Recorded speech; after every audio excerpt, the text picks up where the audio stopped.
Hello friends, எல்லோரும் நல்லா இருக்கீங்களா? இன்றைக்கி நம்ம என்ன பார்க்க போகிறோம் அப்படின்னு பார்த்தீங்கன்னா, சிறுதானியத்தில் தயிர் சாதம் எப்படி பண்ணுறது அப்படின்னு பார்க்கலாம். சிறுதானியங்கள் யூஸ் பண்ணோம் அப்படிங்கிறவங்க இந்த வீடியோ யூஸ்ஃபுல்லாக இருக்கும் உங்களுக்கு. சாம அரிசி ஒரு கப்பு எடுத்திருக்கேன். அது ஒரு அரை மணி நேரம் நான் ஊற வச்சுருக்கேன். அதுக்கப்புறம் ஒரு கடாயில் ஒரு பாத்திரம் எடுத்திருக்கேன். அந்த பாத்திரத்தில் நல்லா தண்ணி கொதிச்சதுக்கப்புறம் அரிசி எடுத்து போடுறேன். சாம அரிசி எடுத்து போட்டு சிம்மில் வச்சிடுறேன். அதை அப்படியே புழுங்கி அப்படியே நம்மளுக்கு வெந்து கிடச்சிரும். பாருங்கள், சிம்மில் வச்சு விட்டுட்டிங்க அப்படின்னா அது பாட்டுக்கு வெந்துட்டுருக்கு. இன்னொரு கடாயில் நம்ம தயிர் சாதத்துக்கு தேவையான தாளித்து எடுத்துக்கலாம். பெரிய வெங்காயம் சின்ன சின்ன பொடி பொடியாக நறுக்கிறது, இஞ்சி பூண்டு பச்சை மிளகாய் கொத்தமல்லி தழை கருகாப்பில் இதெல்லாம் நம்ம எடுத்துருக்கோம். தயிர் ஒரு கப் எடுத்துருக்கோம். அதே அளவுக்கு ஈக்குவலாக பால் ஒரு கப் எடுத்துக்கலாம். இப்போ கடாயில் எண்ணெய் ஊற்றியிருக்கேன். நான் மரச்சக்கலாட்டினேன் நல்லெண்ணெய் தேங்காய் எண்ணெய் ஊற்றியிருக்கேன். கடுகு பொரியட்டும். கடுகு பொரிஞ்சதுக்கப்புறம் கடலைப்பருப்பு போட்டுக்கோங்க. கடலைப்பருப்பு நிறையா போட்டிங்க அப்படின்னா டேஸ்ட்டு நல்லாயிருக்கும். தயிர் சாதத்தில் அந்த கடிக்கும்போது சூப்பராக இருக்கும்.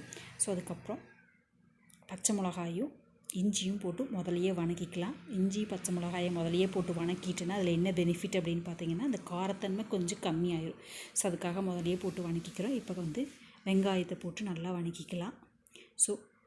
இந்த வெங்காயம் நம்ம சிம்மில் வச்சு வணக்கும் போது இது வணங்குறதுக்கும் அந்த சாம சாதம் வணங்குறதுக்கு சரி நல்லா குழஞ்சி கிடைக்கிறதுக்கு சரியாக இருக்குது.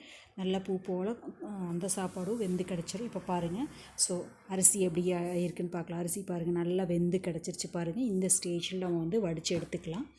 இப்போ எடுத்து வாயில் போட்டு பார்த்திங்க அப்படின்னா நல்லா பூவாட்டம் நம்மளுக்கு மென்று கிடைக்கும். அந்த ஸ்டேஜ் தான் நம்ம ஆஃப் பண்ண வேண்டிய ஸ்டேஜ். ஆஃப் பண்ணி நல்லா வடித்து எடுத்துக்கலாம். இந்த மாதிரி நம்ம வடித்து எடுக்கும்போது நல்லா குழஞ்சி பாதத்தில் எடுத்துக்கலாம். இப்போ வெங்காயம் மிளகாய் அதெல்லாமே நல்லா வணங்கி கிடச்சிருச்சு பாருங்கள். நல்லா வணங்கிருச்சு. இப்போ நம்ம கொத்தமல்லி தலையும் கருகாப்பிலும் போட்டு ஆஃப் பண்ணிடலாம். ஓகே, கருகாப்பில் போட்டுட்டேன். இப்போ கொத்தமல்லி தலையை போட்டுக்கலாம். கொத்தமல்லி தலை நிறையா போட்டுக்கோங்க. இப்போ உங்களுக்கு தயிர் சாப்பாட்டில் கொத்தமல்லி தலையோடு சாப்பிடும்போது நல்லாயிருக்கும். இந்த மாதிரி நல்லா வடிச்செடுக்க போது பாருங்கள் நல்லா பூவாட்டம் வெந்து கிடச்சிருச்சு. இந்த மாதிரி பூவாட்டம் வெந்து கிடச்சதுக்கப்புறம் நல்லா மசிச்சு விட்டுக்கோங்க. பருப்பா முட்டையிலையோ இல்லை அப்படின்னா கரண்டிலையோ நல்லா மசிச்சிங்க அப்படின்னா நல்லா குழஞ்சி கிடைக்கும். இந்த மாதிரி நல்லா மசிச்சு விட்டுக்கோங்க. தயிர் சாப்பாட்டுக்கு இந்த மாதிரி மசிச்சு தயிர் ஊற்றி மிக்ஸ் பண்ணும்போது டேஸ்ட்டு நல்லாயிருக்கும். இப்போ இந்த குழஞ்ச சாதத்தை வெங்காயம் மிளகாய் இருக்குது இல்லைங்களா, நம்ம தாளித்து வச்சுருக்கோம் இல்லைங்களா, உப்பு போட்டு நல்லா கலக்கிக்கலாம். நல்லா முதல்ல ஃபஸ்ட்டு பைண்ட் ஆகிற அளவுக்கு கலக்கிக்கோங்க. அதுக்கப்புறம் நம்ம தயிர் ஊற்றிக்கலாம். ஃபஸ்ட்டு பால் ஊற்றிட்டு அப்புறம் தயிர் ஊற்றிக்கலாம். இப்போ பால் ஊற்றுறேன். நான் 1 டம்ளர் பால் ஊற்றுறேன். அதாவது இது கலக்கும்போது உங்களுக்கு பாருங்கள் நல்லா கலந்து கிடைக்கும்.